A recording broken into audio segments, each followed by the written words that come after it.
বন্ধুরা, তোমাদের নিয়ে চলে আসলাম আবার কোনো এক নতুন এপিসোডে। কখনো কি ভেবেছো পৃথিবীর সবচেয়ে শক্তিশালী এবং গোপন সংগঠনগুলো সত্যি কি ঠিক তাই?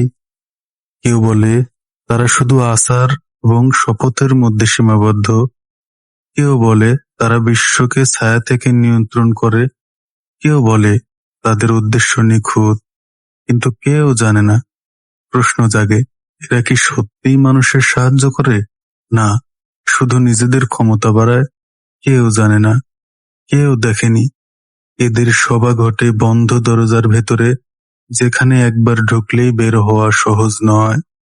এদের আচার রহস্যময়, শপথ ভয়ঙ্কর, প্রতীকগুলো মনে করায় নজরদারি এবং ক্ষমতা। বন্ধুরা, এখন আমরা প্রবেশ করতে যাচ্ছি সেই গোপন ইতিহাসে, যেখানে সত্য আর কল্পনার সীমারেখা মিলিয়ে যায়। অনেক আগের কথা, যখন পৃথিবী আধুনিক সভ্যতা থেকে অনেক দূরে ছিল, তখন মানুষ বিশাল স্থাপনা বানাতো, গির্জা, দুর্গ, মন্দির। এইসব কিছু বানাতো কিছু বিশেষ মানুষ, যারা শুধু শ্রমিক ছিল না, তারা ছিল জ্ঞানের ধারক। যারা জানতো কিভাবে পাথর কাটতে হয়, কিভাবে ভারসাম্য রাখতে হয়, কিভাবে ভবন শত বছর টিকে থাকে। এদের বলা হতো মেসন, মানে পাথর নির্মাণকারী। কিন্তু তারা শুধু পাথর কাটতো না, তারা জানতো এক গোপন কৌশল, যা না জানলে কেউ বড় কাজ করতে পারতো না। প্রশ্ন জাগে, তারা কেন গোপন হলো? উত্তর খুব সাধারণ, জ্ঞান রক্ষা করার জন্য।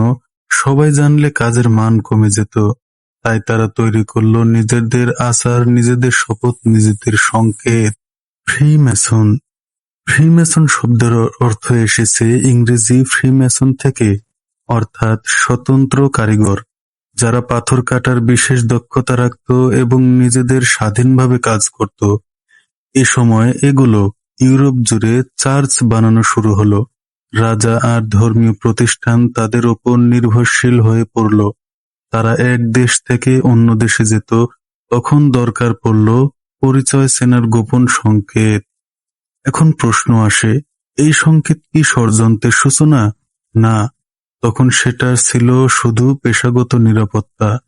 ১৬০০ সালের দিকে বড় চার্চ বানানো কমে গেল, কারিগর মিশন কমে গেল, কিন্তু সংগঠন ভেঙে যায়নি, বরং বদলে গেল।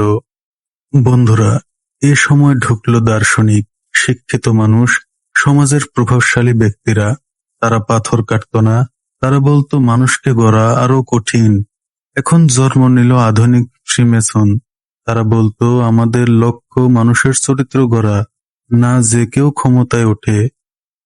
তারপর এলো ১৭১৭ সালের ২৪শে জুন। লন্ডনের ৪টি লজ একত্রিত হলো এবং তৈরি হলো গ্র্যান্ড লং অব ইংল্যান্ড। ইতিহাসের গুরুত্বপূর্ণ দিন। প্রশ্ন আসে, এই দিনেই কি জন্ম নিল গোপন শক্তি? না, এটা শুধু সংগঠনকে আইনি ও কাঠামোবদ্ধ রূপ দেওয়ার দিন। ফ্রিমেসন ছড়িয়ে পড়ল ইউরোপ থেকে আমেরিকায়, আমেরিকা থেকে পুরো পৃথিবীতে। সদস্য বাড়ল, রহস্য বাড়ল, সভা হতো বন্ধ দরজার ভেতরে। আচার ছিল অদ্ভুত, শপথ ছিল গোপন, চোখ, পিরামিড, স্কোয়ার, কম্পাস। এই প্রতীকগুলো মানুষ কল্পনাতেও উস্কে দিল। এবার আমরা ফ্রিমেসনের কাজ করার পদ্ধতি ও স্তরসমূহ বুঝতে চাই। প্রথমত, ফ্রিমেসনের মূল কাঠামো ৩টি স্তরে বিভক্ত, ডিগ্রি বা ড্রগ বলা হয়। প্রথম স্তর ইন্টার অ্যাপ্রেন্টাইন্স, অর্থাৎ প্রবেশকারী। এই স্তরে শিক্ষার্থীরা শিখে মৌলিক নৈতিক শিক্ষা, সংগঠনের ইতিহাস, শপথের গুরুত্ব। তারা শিখে প্রতীক ও আচার, কিন্তু পুরো লজের গোপনীয়তা জানে না। দ্বিতীয় স্তর হলো গ্রাফিক। এই পর্যায়ে তারা শিখে জ্ঞান ব্যবহার করা, সমাজের নৈতিকতা বাস্তবায়ন এবং কঠিন সমস্যার সমাধানের কৌশল। এখানে শপথ আর আচার আরো গভীর হয়। তৃতীয় স্তর মাস্টার মেসন। এই স্তরে সদস্য পুরো সংগঠন, প্রতীক, আচার ও নৈতিক দর্শনের গভীর গোপনীয়তা জানতে পারে। তারা নেতৃত্ব দিতে পারে, নতুন সদস্যকে প্রশিক্ষণ দিতে পারে এবং লজের কার্যক্রম পরিচালনা করে। প্রতিটি লজে কাজ করা হয় গোপন আচার, শপথ এবং প্রতীক চিহ্ন ব্যবহার করে। সভা হয় নির্দিষ্ট দিনে, নির্দিষ্ট স্থানে। একবার সদস্য হয়ে গেলে তারা শপথে বাধ্য, অন্যের প্রতি বিশ্বাস রাখতে। এই শপথ ভঙ্গ করলে লজের নিয়মে কঠোর শাস্তি থাকে, সাধারণত বহিষ্কার বা সামাজিক বিচ্ছিন্নতা। ফ্রিমেসনের মৌলিক ভিত্তি হল নৈতিক শিক্ষা, সমাজসেবা, ব্যক্তিগত উন্নতি, মানবতার প্রতি শ্রদ্ধা। আর তারা বিশ্বাস করে যদি মানুষ নৈতিক ও শিক্ষিত হয় সমাজ উন্নত হবে। প্রশ্ন আসে, সদস্য কারা? সাধারণত শিক্ষিত, নৈতিক সমাজে গ্রহণযোগ্য মানুষ। যোগ্যতা অর্জন করতে হলে শৃঙ্খলা, নৈতিকতা এবং লজের শর্ত পূরণ করতে হয়। লজগুলো মূলত তিনটি ভাগে বিভক্ত: foundation mental laws, regular laws, advanced laws, এবং প্রতিটি স্তরে আলাদা দায়িত্ব, শিক্ষা ও কার্যক্রম থাকে। এ সময়ের কিছু ক্ষমতাবান মানুষও যুক্ত হলো, রাজনীতিবিদ, ব্যবসায়ী, সেনা কর্মকর্তা। প্রশ্ন আসে, তারা কি একে অপরকে ক্ষমতায় বসায়? শক্ত প্রমাণ নেই, কিন্তু গোপন নেটওয়ার্ক থাকলেও সন্দেহ স্বাভাবিক। এরপর ধর্মের প্রশ্ন।